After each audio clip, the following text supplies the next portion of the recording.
আসসালামু আলাইকুম সবাইকে। আশা করি সবাই অনেক ভালো আছেন, সুস্থ আছেন। যারা এই মুহূর্তে আমাদের চ্যানেলটিতে আসছেন সবাইকে অসংখ্য ধন্যবাদ জানাচ্ছি। দেশে এবং দেশের বাইরে থেকে যারা প্রতিনিয়ত আমাদের চ্যানেলে নতুন ভিজিট করতে আসছেন, আপনাদের সবাইকে বলবো অবশ্যই চ্যানেলটিকে সাবস্ক্রাইব করে আমাদের ব্যাংক রিলেটেড যে সকল ভিডিও আপলোড করা হয় সেগুলো দেখার জন্য আমন্ত্রণ রইল।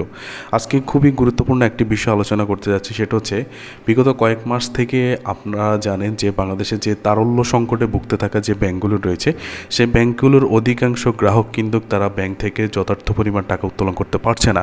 ইভেন প্রত্যেকটি ব্যাংকে কিন্তু তারা চাহিদা অনুযায়ী টাকা তুলতে পারছে না। তার তালিকায় যে ব্যাংকগুলো রয়েছে বর্তমানে আজকে নতুন করে যে ঘোষণাটি দিতে যাচ্ছে সেটা হচ্ছে বর্তমানে এই ব্যাংকের গ্রাহকরা এনপিএসবি সিস্টেম নেটওয়ার্কিংয়ের মাধ্যমে অন্যান্য যে সকল সবল ব্যাংক রয়েছে সেই ব্যাংকগুলোর এটিএম বুথ থেকে টাকা তোলার যে সিস্টেমটি সেটা আবার পুনরায় চালু করা হয়েছে।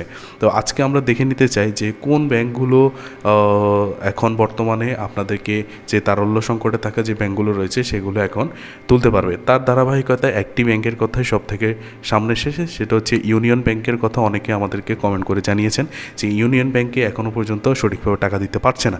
তবে বর্তমানে আশা করা যাচ্ছে যে এই ব্যাংক সহ যে ব্যাংকগুলো রয়েছে সেগুলো কিন্তু বর্তমানে এটিএম বুথ থেকে টাকা তুলতে পারবেন।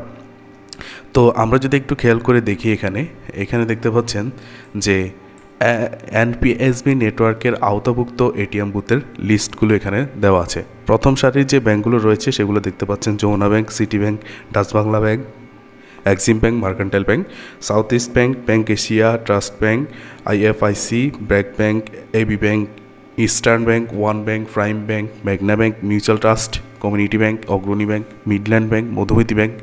তো এই যে ইউনিয়ন ব্যাংক, তারপর হচ্ছে Uttara Bank, Sonali Bank, Pubali Bank এবং হচ্ছে South Bangla Agriculture and Commerce Bank, Standard Chartered Bank, Shahjalal Islami bank, social Islami bank, Islami bank Bangladesh PLC, NRB commercial bank, national bank, Standard Chartered bank, United commercial bank, NRB commercial bank, Al-Arafah basic bank, ICB Islami bank এবং NRB global bank, Bangladesh কৃষি bank এবং Habib bank limited.